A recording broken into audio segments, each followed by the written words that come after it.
Clip number 848۔ اس clip میں سورہ انبیاء کی آیت نمبر 20 سے 22 تک کی تلاوت، ترجمہ اور تفسیر قرآن صراط الجنان آپ سماعت فرمائیں گے۔ بسم اللہ الرحمن الرحیم۔ ترجمہ: اللہ کے نام سے شروع جو نہایت مہربان رحمت والا ہے۔ یسبحون اللیل والنہار لا یفترون۔ ترجمہ: رات اور دن اس کی پاکی بیان کرتے ہیں، وہ سستی نہیں کرتے۔ یسبحون اللیل والنہار، رات اور دن اس کی پاکی بیان کرتے ہیں، یعنی فرشتے ہر وقت اللہ تعالیٰ کی تسبیح اور پاکی بیان کرتے رہتے ہیں اور اس میں وہ کسی طرح کی سستی نہیں کرتے۔ فرشتوں کی تسبیح کی کیفیت علامہ اسماعیل حقی رحمۃ اللہ تعالی علیہ فرماتے ہیں، فرشتوں کے لیے تسبیح ایسے ہے جیسے ہمارے لیے سانس لینا۔ تو جس طرح ہمارا کھڑا ہونا، بیٹھنا، کلام کرنا اور دیگر کاموں میں مصروف ہونا ہمیں سانس لینے سے مانع نہیں ہوتا، اسی طرح فرشتوں کے کام انہیں تسبیح سے مانع نہیں ہوتے۔ اور دلیل کے طور پر آپ رحمۃ اللہ تعالی نے یہ روایت ذکر فرمائی کہ حضرت عبداللہ بن حارث رضی اللہ تعالی عنہ فرماتے ہیں، میں نے حضرت کعب رضی اللہ تعالی عنہ سے اس آیت کے بارے میں پوچھا کہ کیا فرشتے پیغام رسانی میں مصروف نہیں ہوتے؟ کیا وہ دیگر کاموں میں مشغول نہیں ہوتے؟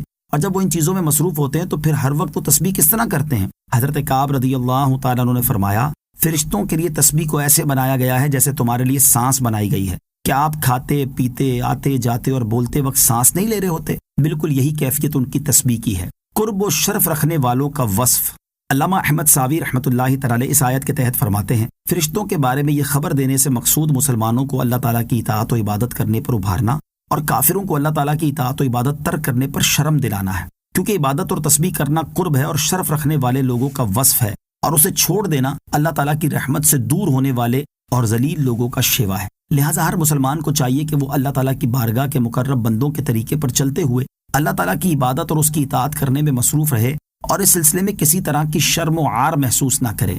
ام اتخذوا آلہۃ من الارض هم ينشرون۔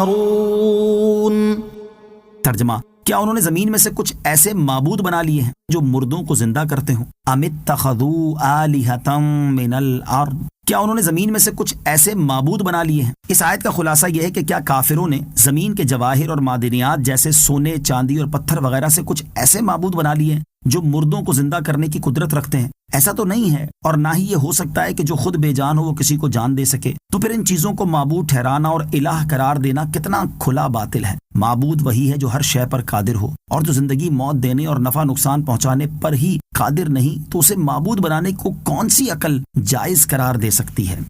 لو کان فیہما آلہۃ الا اللہ لفسدتا فسبحان اللہ رب العرش عما یصفون۔ ترجمہ: اگر آسمان و زمین میں اللہ کے سوا اور معبود ہوتے تو ضرور آسمان و زمین تباہ ہو جاتے۔ تو لوگوں کی بنائی ہوئی باتوں سے اللہ پاک ہے جو عرش کا مالک ہے۔ لو کان فیہما آلہۃ الا اللہ لفسدتا، اگر آسمان و زمین میں اللہ کے سوا اور معبود ہوتے تو ضرور آسمان و زمین تباہ ہو جاتے۔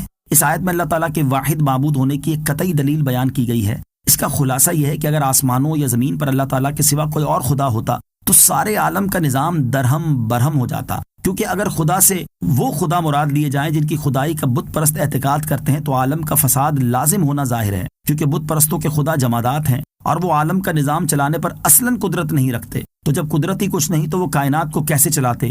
اور اگر خدا سے مطلقاً وہ سارے خدا مراد ہوں جنہیں کوئی بھی مانتا ہے تو بھی جہاں کی تباہی یقینی ہے، کیونکہ اگر دو خدا فرض کیے جائیں تو دو حال سے خالی نہیں۔ نمبر 1، وہ دونوں کسی شے پر متفق ہوں گے۔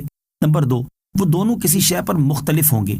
اگر ایک چیز پر متفق ہوئے تو اس سے لازم آئے گا کہ ایک چیز دونوں کی قدرت میں ہو اور دونوں کی قدرت سے واقع ہو، یہ محال ہے۔ اور اگر مختلف ہوئے تو ایک چیز کے بارے میں دونوں کے ارادوں کی مختلف صورتیں ہوں گی۔ نمبر 1، دونوں کے ارادے ایک ساتھ واقع ہوں گے، اس صورت میں ایک ہی وقت میں وہ چیز موجود اور معدوم دونوں ہو جائے گی۔ نمبر 2، دونوں کے ارادے واقع نہ ہوں گے، اس صورت میں وہ چیز نہ موجود ہوگی نہ معدوم۔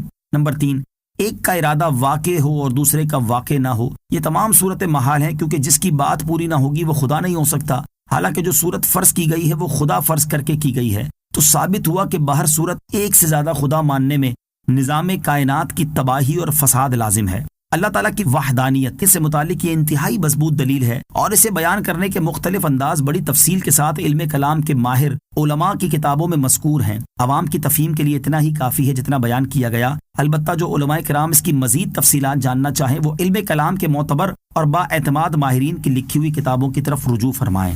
فسبحان اللہ، تو اللہ پاک ہے، یعنی عرش کا مالک اللہ تعالیٰ اپنے بارے میں لوگوں کی بنائی ہوئی ان تمام باتوں سے پاک ہے جو اس کی شان کے لائق نہیں، لہذا نہ اس کی کوئی اولاد ہے اور نہ ہی کوئی اس کا شریک